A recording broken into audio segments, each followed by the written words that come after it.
Are you building brick houses in 2K21? Are you tired of asking yourself, why can't I hit my shots? Well, then you came to the right place. I'm here to solve all of your shooting woes and to have you shooting like Chef Curry himself. Because the problem is quite simple.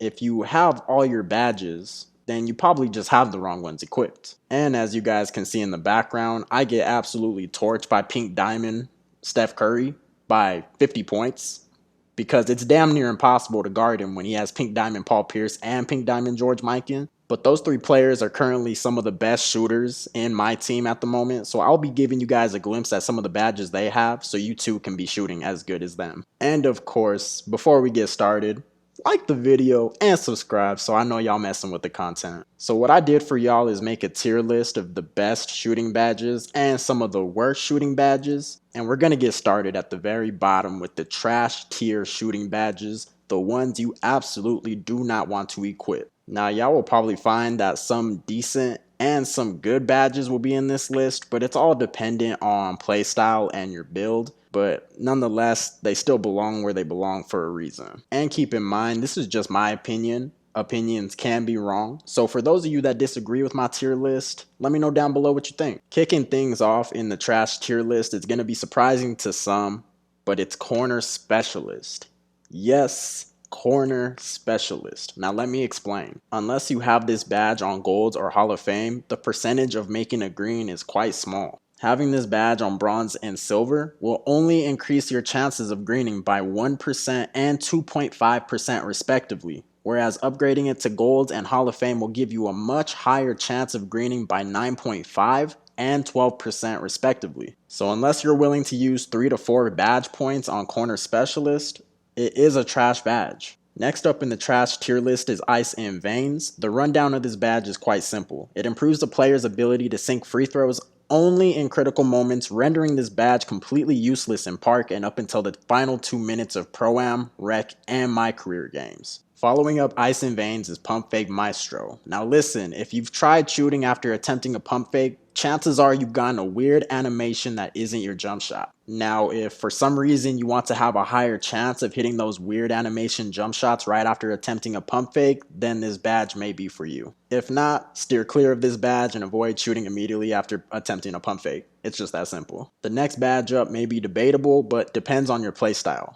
Steady Shooter, as we all know by now, decreases your ability to hit open jumpers, but the trade-off for that is having a higher contested three-point make rating. Listen, if you have a Klay Thompson type build who hits contested catch and shoot shots, then this becomes an alright badge. But you're much better off just taking open jumpers without having this badge equipped and staying away from taking contested jumpers in the first place. If you do want to have a higher chance of hitting contested jump shots without having your open shot take a hit, just equip Deadeye. Remember, anything up to a 10% contest registers as an open shot. Up next is Slithery Off Ball. Now, if you have a quick and small player, you should be able to get open without the use of this badge in the first place. However, I could see this badge being useful for stretches and bigs that can shoot that don't have the luxury of being speedy like smaller builds do, which could move this up to as high as silver. But much like the last badge, it depends on your build and playstyle. Tireless Shooter is a badge that I would recommend only for those who are guards that take moving shots. Because of its one-sidedness and lack of versatility, it does belong in the trash tier, but much like the previous two badges discussed that could be placed a bit higher depending on playstyle and build, this badge could be a very good fit for you. Another debatable and our final badge in the trash tier list is Clutch Shooter.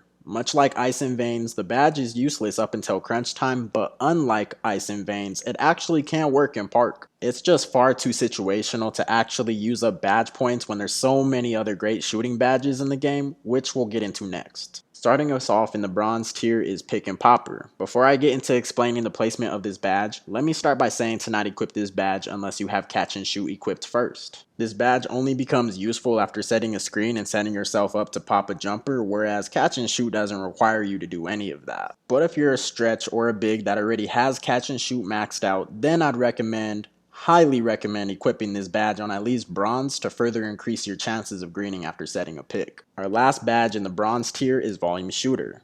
Now this is one of those weird badges that works better on bronze than on silver and gold, Upgrading it to Hall of Fame is obviously going to increase your chances of hitting jump shots, but not by much when compared to bronze, so go ahead and save yourself some badge points and equip Volume Shooter on bronze. Kicking off the silver tier is Hot Start. It really is a great badge this year, but the huge downside of it is that it becomes useless if you miss your first shot of a game. But boy, if you start hitting and greening off a rip, your 3-point rating will gradually increase up until you miss, then it starts to gradually decrease. Hit your next shot after a miss, however, and you'll still keep that increased 3-point rating, but it won't go up any higher and will only decrease with every miss until you eventually hit your actual 3-point rating.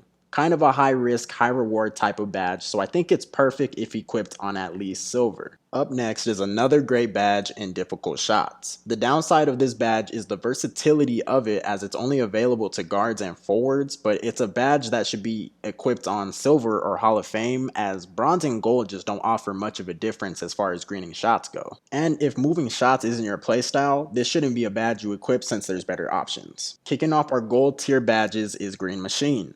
Now the downside of this badge is it only comes into effect after hitting 2 consecutive green releases. Your third jump shot will be the shot that gets boosted, and so on and so forth as long as you keep greening. But even a mistimed shot that goes in will make you have to repeat the process of getting consecutive green releases in order to get and keep that boost. So this is a badge that is great when you know the timing of your shot to a T. Our next entry into the gold tier badges is Flexible Release. As we all know by now, greening shots is much harder this year. Flexible Release helps you out with that by giving you a 9 and 10% boost when equipped on gold and Hall of Fame respectively when shooting slightly early. The boost is still good, but not great like it is when shooting slightly early when shooting slightly late, but it is still a must-have nonetheless and one of the best badges this year. The last badge in the gold tier is so important to have if you really want to be a great shooter in this game, but it requires some grinding. Hot Zone Hunter is a badge all shooting builds must have, but you obviously need hot zones in order for it to be effective.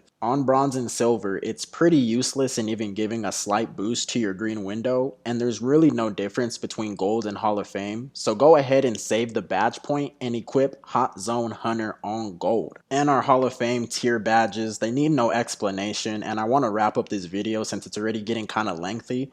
Deadeye, Catch and Shoot, and Range Extender, all Hall of Fame tier. With Range Extender being king of shooting badges, you just need it if you want to shoot efficiently, period. I'm sure some of y'all will disagree with the placing of some of the badges, so let me know what y'all think down below, and if this video does well, I'll do a similar video on another group of badges. If you stayed till the end, I appreciate you, and until next time.